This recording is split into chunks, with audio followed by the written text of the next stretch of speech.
Buenas tardes.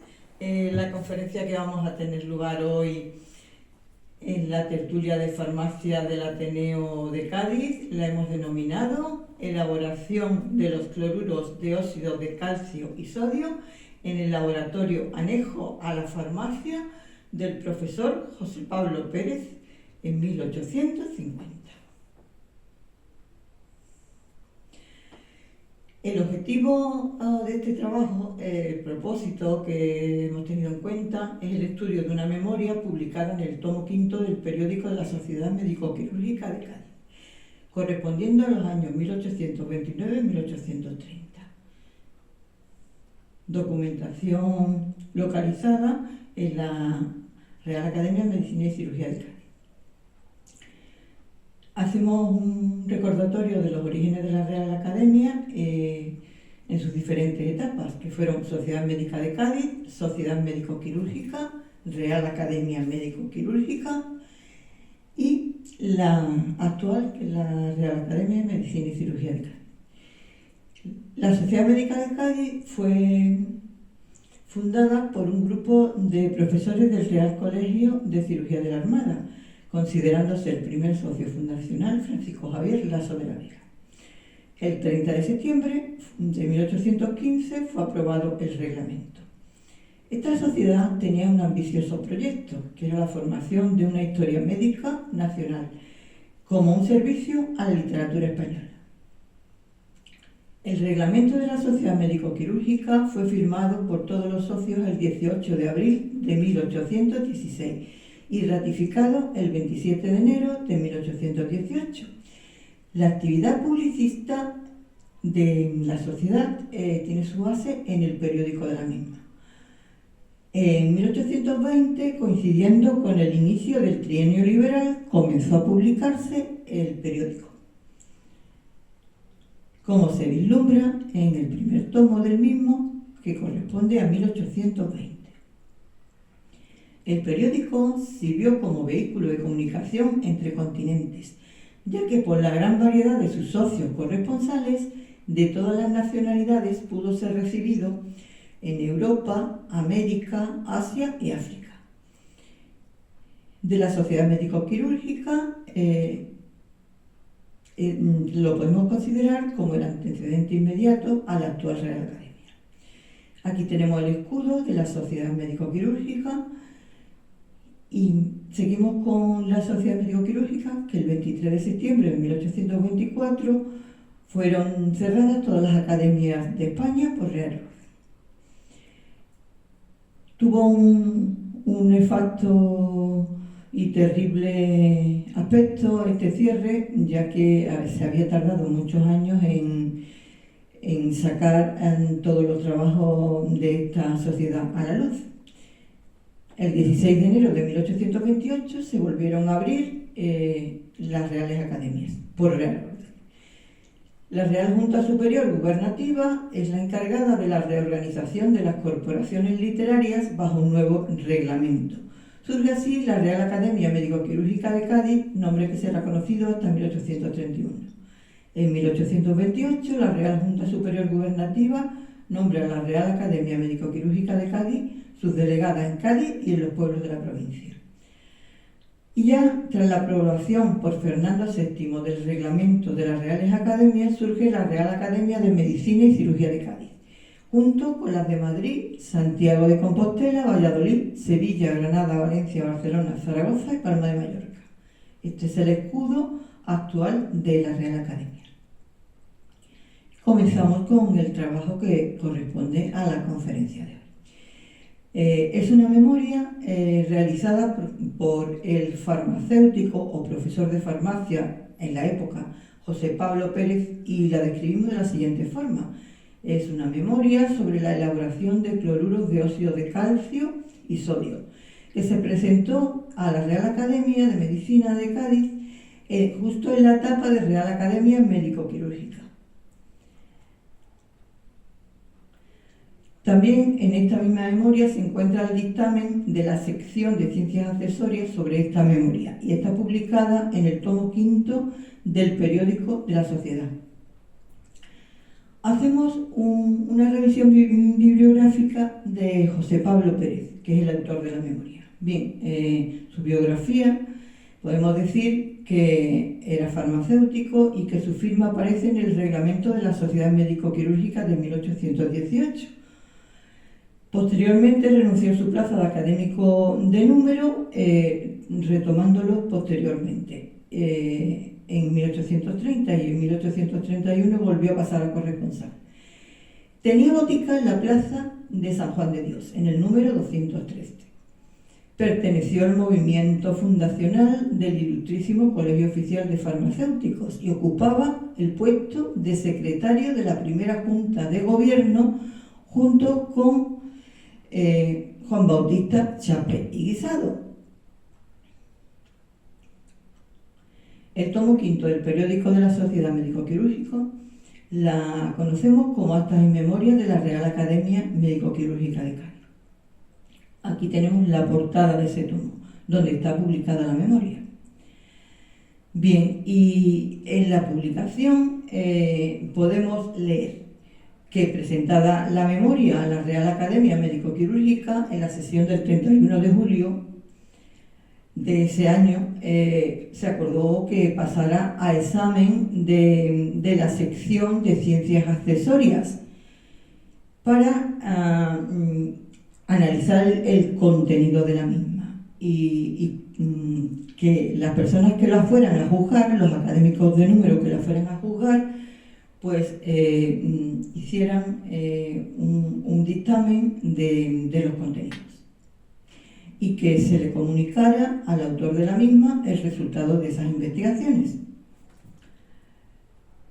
Seguimos con la publicación y, en efecto, en la sesión extraordinaria celebradas el 2 y 4 de septiembre, el autor de la memoria, José Pablo Pérez, escuchó el dictamen que la sección hizo y acordando la segunda aprobación las deducciones que presenta a la memoria. Leemos el dictamen de esta sección sobre la memoria de José Pablo Pérez. Exponen que la sección de ciencias accesorias, al cumplir con el encargo que le fue acometido por el autor de la memoria, pues juzgan que sobre ese examen de esta memoria y los productos químicos presentados a este ilustre cuerpo literario médico para el análisis y aprobación por el profesor de farmacia, don José Pablo Pérez. Refieren que, advertida la escrupulosidad con que debían de dar cumplimiento a esa tarea sobre este interesante trabajo sobre sustancias que llaman hoy la atención de los gobiernos, dado que ese producto tiene mucha importancia para la sociedad, pues no solo sobre el método de elaborarlo, sino también sobre los caracteres de los productos obtenidos mediante ese método. Al efecto, ha formado el análisis de la memoria que presentaba el autor y refieren que el método de que se vale no es idéntico al de Labarraque, descrito por Chevalier, y todo le inclina a dar alguna preferencia al químico Pérez, o sea, al autor de la memoria que presentamos. Y refieren que examinados dichos productos y observado el cloruro de óxido de calcio sólido, se le advirtieron los caracteres siguientes: propiedades físicas, color blanco sucio, sabor picante y algo estíptico, olor de cloro aglomerado en masas de consistencia blanda. Refiriéndonos a las propiedades químicas, diremos que no decrepita por la acción del fuego, se disuelve en parte por el agua y su disolución, tratada mediante el ácido sulfúrico, produjo efervescencia, desprendimiento de cloro y formación de un precipitado de color blanco que por sus caracteres demostró ser el sulfate de cal. Por el gas ácido carbónico, mediante un aparato conveniente, se puso el líquido laticinoso, se desprendió cloro y se formó un precipitado de carbonato de cal por la disolución del nitrato de plata y se formó un precipitado que por la disolución del nitrato de plata presentó el mismo fenómeno. Disuelto por el agua en las proporciones de 1 a 130, se puso perdió el color, descoloró 4,5 partes del sulfato de índigo, preparado con una de estas sustancias, 6 de ácido y 993 de agua, fenómeno que no ofreció con la tintura acuosa.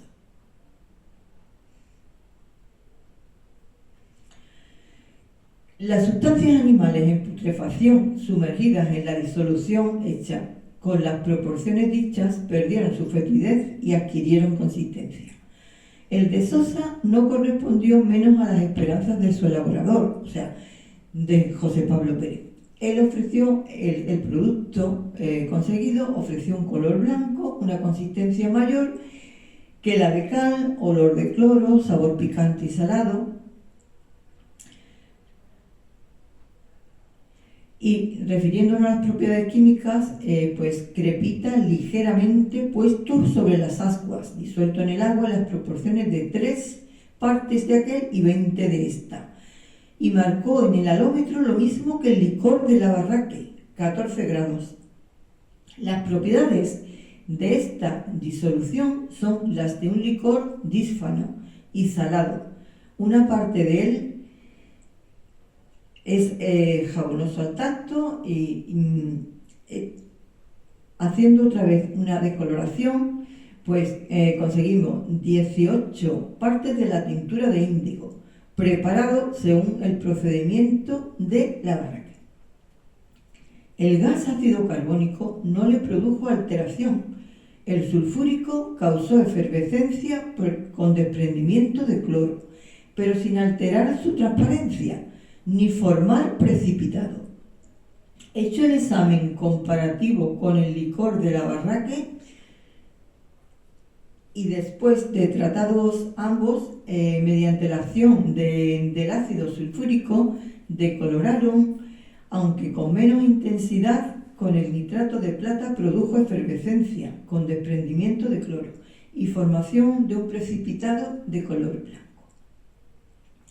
El fenómeno de la descoloración no tuvo efecto con la tintura acuosa de índigo. Finalmente, con el mismo grado de concentración, hizo desaparecer la fetidez de las sustancias animales en putrefacción. Por lo expuesto, deberá convencerse esta ilustre corporación que por justicia, habiendo analizado este producto, con que el autor de la memoria presentada afirma haber obtenido cloruros de óxido, de calcio y de sodio, se comprueba aún más con la denominación que adopta la Barraque en su disertación sobre los usos y modos de aplicar estas sustancias, como igualmente por la analogía de caracteres que ha ofrecido su examen comparativo. La sección, pues poseída del mayor placer y fundada en las teorías expuestas, no tiene inconveniente en aprobar las opiniones emitidas por el señor Pérez y en considerar a los productos obtenidos como verdaderos cloruros de óxido de calcio y sodio.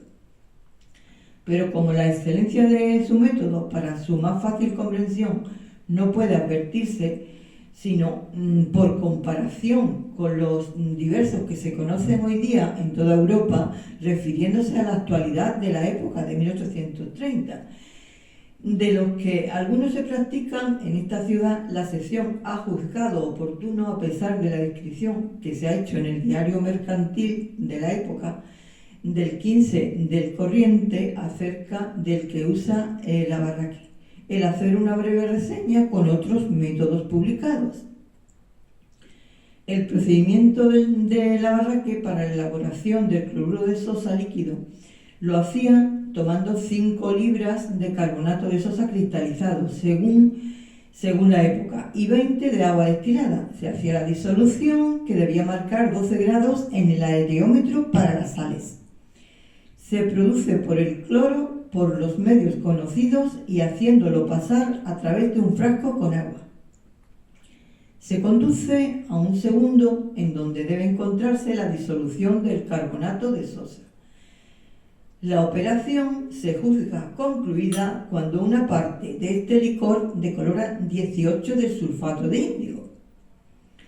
Este procedimiento del mismo autor para la elaboración del sulfato de cal líquido, pues se tomaban 80 libras de agua, 1 libra de hidroclorato de sosa, 2 libras y media de la cal apagada. Y se introduce esta mezcla en un frasco al cual debe llegar un tubo que penetre hasta su tercio inferior, por el que debe pasar el cloro que se habrá desprendido en un matraz por los medios conocidos y lavado en un frasco con agua. La mezcla de la cal e hidroclorato de sosa deberá agitarse continuamente, facilitándose por este medio de combinación. Si hacemos una revisión del método de otro autor de la época, que es el doctor Payén, para la elaboración del cloruro de sosa líquido, vemos que difiere de los otros métodos. Se disponía de 1 libra de cloruro de sal seco a 92 grados, 2 libras del subcarbonato de sosa cristalizado y 18 libras de agua. Se disuelve el cloruro en parte de este líquido a la temperatura ordinaria, se decanta y se vuelve a tratar por nuevas cantidades, hasta que los líquidos dejen de salir con sabor. O sea, el líquido que salga ya no tenía sabor. Seguidamente se disuelve el subcarbonato en agua caliente y, verificada la disolución, tal como se encuentre a temperatura ordinaria, se mezcla con la de cal. Se agita y, formándose un precipitado abundante, se filtra. Al disfrutar del líquido resultante, todos los caracteres que goza la base de Mr. Labarraque. Tenemos otro procedimiento europeo que es de Mr. Payén para la elaboración del cloruro de sosa líquido. Se disponía de 1 libra de cloruro de cal seco a 92 grados, 2 libras de subcarbonato de sosa cristalizado y 18 libras de agua. Se disuelve el cloruro en esta parte del líquido a la temperatura ordinaria. Se decanta y se vuelve a tratar por otras cantidades hasta que los líquidos otra vez difieran sin sabor.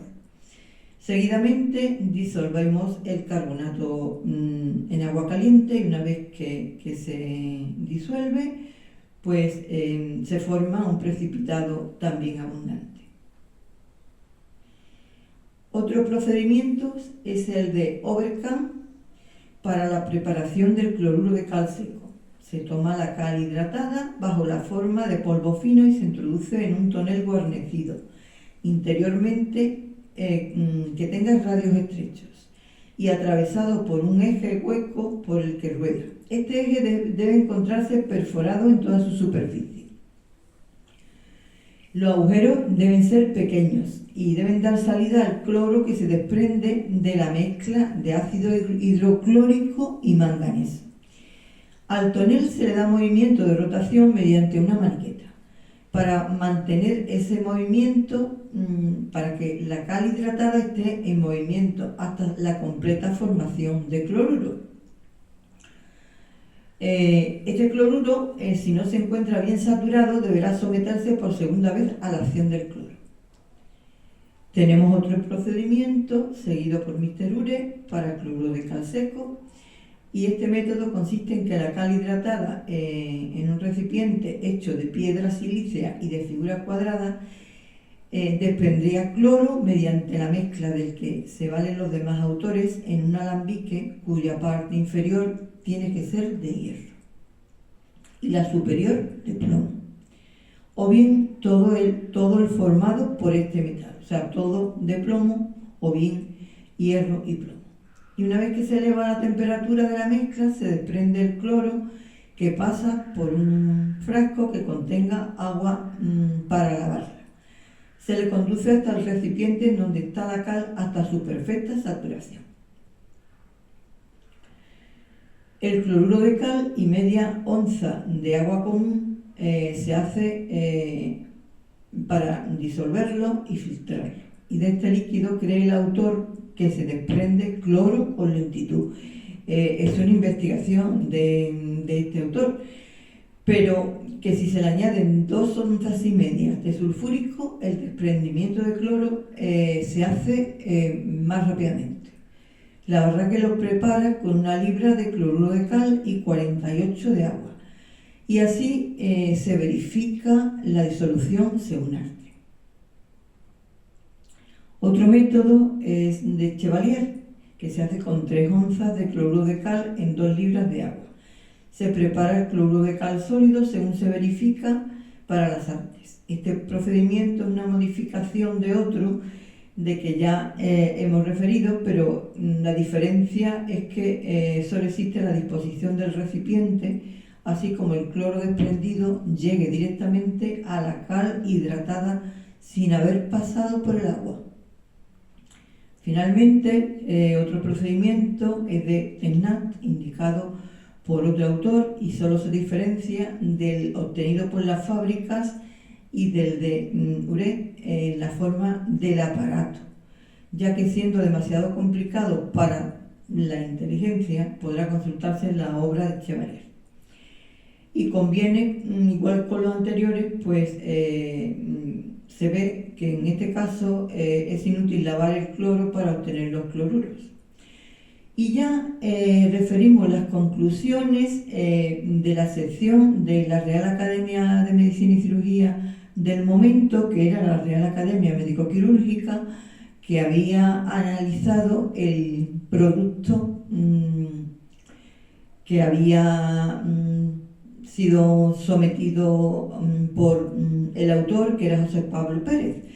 Entonces refiere la sección que el informe que le ha sido pedido por esta Real Academia no puede menos de recordar a sus consocios, que eran los académicos del momento, que José Pablo Pérez, o sea, el autor, se había hecho con una gratitud nacional por los desvelos en favor de la ciencia. Y invitado por el señor director del Real Colegio de Medicina y Cirugía de esta plaza, pues mediante una comisión compuesta por unos doctores que eran Pedro María González, académico de número del momento, don Francisco de Puga, otro académico médico, y don Manuel José Porto. Y refieren que no pudo menos que dar la validez, o sea, dar principio a la elaboración del cloruro de óxido de calcio líquido, y con la mayor satisfacción José Pablo Pérez, su autor, mereció la aprobación de los ensayos que más posteriormente también otros obtuvieron. Entre estos merece asimismo un recuerdo honorífico al farmacéutico mayor del Hospital Militar de la Plaza de Cádiz del momento, que era don José Iquino, por los esfuerzos que también se había tomado en ayudar al autor, cuyas investigaciones se obtuvo resultados satisfactorios.